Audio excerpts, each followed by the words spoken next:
Yeah, I like horror. You could call me a horror fan, a Wendigooner, if you will. Well, let me specify actually. I like internet horror, not horror movies, really, per se, or real life horror for that matter. There's something very sad about growing up, and it's not the fact that you have to file taxes or the fact that boomers have sold their homes to BlackRock. It's the loss of huddling around the schoolyard discussing the crazy scary video you saw on YouTube, or everyone weeping about Chris because he didn't send a spooky image to 12 people. That was the last time we saw him. But it was stated right there. You could have saved yourself, Chris. You could have saved yourself. In a world filled with jumbo Joshes, we could really use a little more chainmail.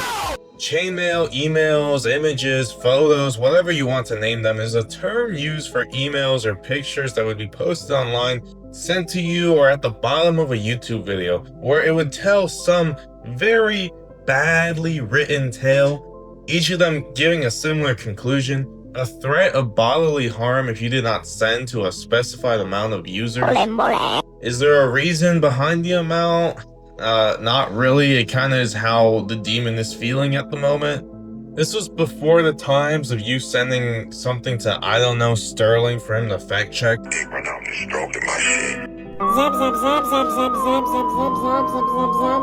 This was the wild west of the internet. No one had any idea what was going on. It was the era of goatsies and 2 girls 1 cup, where viruses of naked women would pop up just as your pants fell down.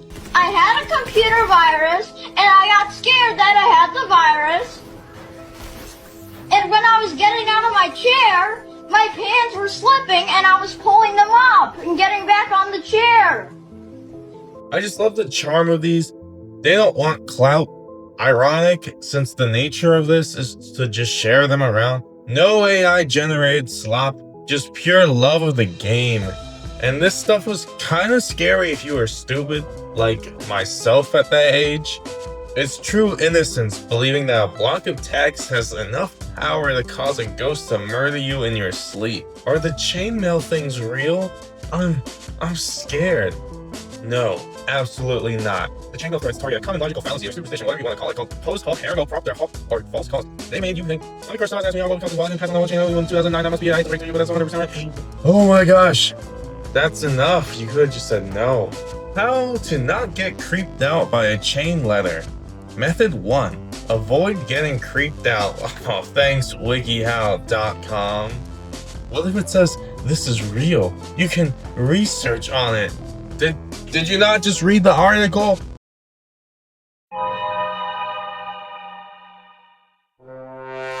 Sorry, we haven't even started reading this yet, but analog horror has really ruined my brain. I just keep seeing those Mandela faces.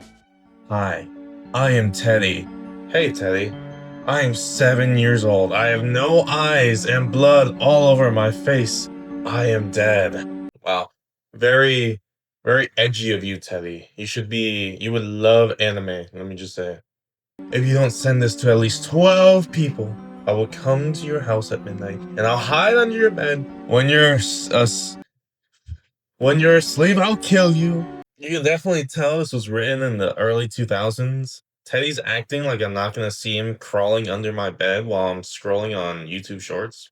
Patty Buckles got this chain email. She didn't believe in chain letters. Well, foolish Patty. She was sleeping when her TV started flickering on and off. Now she's not with us anymore. You don't want to be like Patty, don't you? George M. Simon hated chain emails. Well, he didn't want to die that night. He sent it to 4 people. Not good enough, George. Now George is in a coma. We don't know if he'll ever wake up. Ha ha, George. Ha ha. Now, do you want to be like George?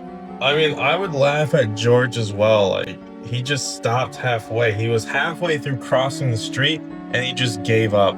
Valerie Tyler got this chain email. Just another chain letter or so, she thought. Only had 7 people to send to. Well, that night when she was in the shower, she saw a bloody figure in the mirror. She got the biggest fright of her life. Valerie is scarred for life. I mean, Valerie's also a loser. She only has 7 people she knows? Like, come on. Derek Mintz. was a smart person. He sent it to 12 people. Later that day, he found a $100 bill on the ground. He was promoted to head manager at his job, and his girlfriend agreed to marry him. Now he and his wife are living happily ever after. They have 2 beautiful children. I kind of tripped up on that last one, but um, I like how Teddy equates an $100 bill to becoming head manager and having a nice family. Like, I mean, Teddy is 7, so he probably thinks $100 is freaking wild. Well, that was a blast of the past. Simple, very poorly written, not a great narrative flow, not really a good meta narrative, let me say. I would say, honestly, even at 10 years old, I would not have been scared. Like, Teddy's not that scary. I could jump his ass. I like to see him try to crawl under my bed. The boy in this picture's name is Andrew. Shortly after this picture was taken, he went missing. Share within 20 seconds or a demon will be at your foot of your bed at 3:03 a.m. Did I even read that in 20 seconds? Like, I would already be cooked if this popped up. Hold on. I just got a text message. I'm passing it on. You're the most beautiful girl I know. Tomorrow, 2 boys will say, "Can I have your number?" Or, "Do you have a boyfriend?" Send this to 15 beautiful girls, or bad luck starts for the whole year. This is not fake. Apparently, if you copy and paste this, you will have the best day of your life tomorrow. You will either get kissed or asked out. If you break this chain, you will see a little dead girl in your room tonight in 35 minutes. Someone will say, "I love you." That's such a switch up. Oh my god, girlie, you're so pretty. You're about to get asked out by Brad, but if you don't do this chain, a little dead girl is gonna be in your room. All right, bye. Love you. Mwah. Once there was a little girl called Clarice. She was 10 years old and she lived in a mental hospital because she killed her mom and dad. She got so bad that she wanted to kill all the staff in the hospital, so the government decided that the best idea was to get rid of her. They set up a special room to kill her as humanely as possible, but it went wrong. What? I mean, they could just put a bullet in her head. The machine they were using went wrong and she sat there for agony for hours until she finally died. How did they fuck that up? Now every week on the day of her death, she returns to the person that reads this chain letter on Monday night at 12 midnight. She will creep into your room and kill you slowly and painfully by cutting off different parts of your body and watching you bleed to death. Share this message and she will haunt someone else who didn't pass this on like you did. They always have to put examples. Like, I believe you. I believe that the government put a 10-year-old girl in some device that went wrong and tortured her for hours. Actually, I do believe that. Jenny didn't believe this and deleted it without reading the whole thing. A few days later, on a Monday night, she was woken by loud footsteps and heavy breathing. Clarice was standing there with a huge knife, and well, Jenny's history now. Tom didn't send it to anyone because he thought he'd be safe, and it was probably just a joke. Oh, how wrong he was. He died the next night on a Monday, and I'll tell you now, it wasn't pretty. Why are they so long? Like, I remember a scary picture and then them just saying, "You're gonna die, lol." Oh, look at this. Holy yap, bro. I'll just take my chances with the ghost girl. I'm so sorry. Keep reading on or die tonight at exactly 12:42. I love that there's an "I'm so sorry" was the first thing written. It gives the same feeling as saying, I'm sorry, before punching me in the face. This is based on a true story. Once there was a baby girl named Mary with 2 R's. Her mother couldn't take all the crying, so she decided it was time for her to go. Yeah, she's like, you're kind of fucking annoying, Mary. She buried her baby alive in the backyard. After she buried her, she could still hear Mary crying, so she dug her back up and stabbed her one time in the arm. There's probably a bunch of better places to do that. Mary cried harder, no fucking shit. But a few hours later, it stopped. So the mother was annoyed by the crying to not only bury the child, but dig her up and then stab her once, and then just left her crying for hours. It was like, I've done enough. At exactly 12:42, Mary died. She bled to death. Now her sprite haunts the world. When you're sleeping, she stabs you in the arm and watches you bleed to death. And that's how she got the name Bloody Mary. It's not Bloody Mary, it's Bloody Mary with 2 R's. This is the true story of her. She wants everyone to feel her pain that she felt. Apparently, if you repost this isn't fake. What?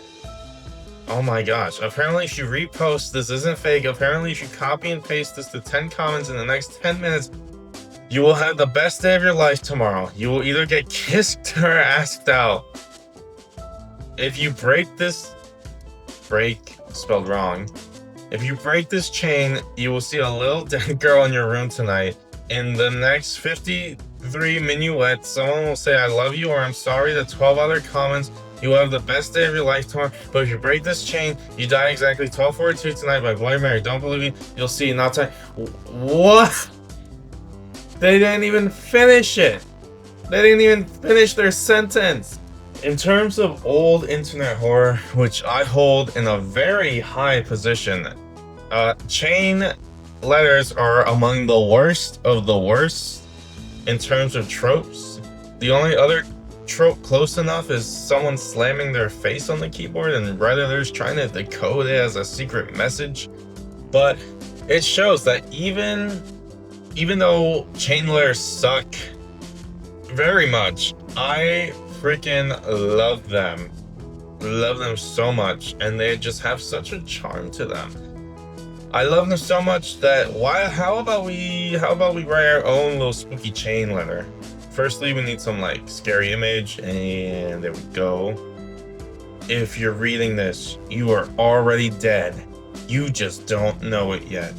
Back in 1942, this good-looking fellow was serving in the Battle of Stalingrad. He was cold, hungry, and starving, but it was then when he saw a tasty treat on the snow.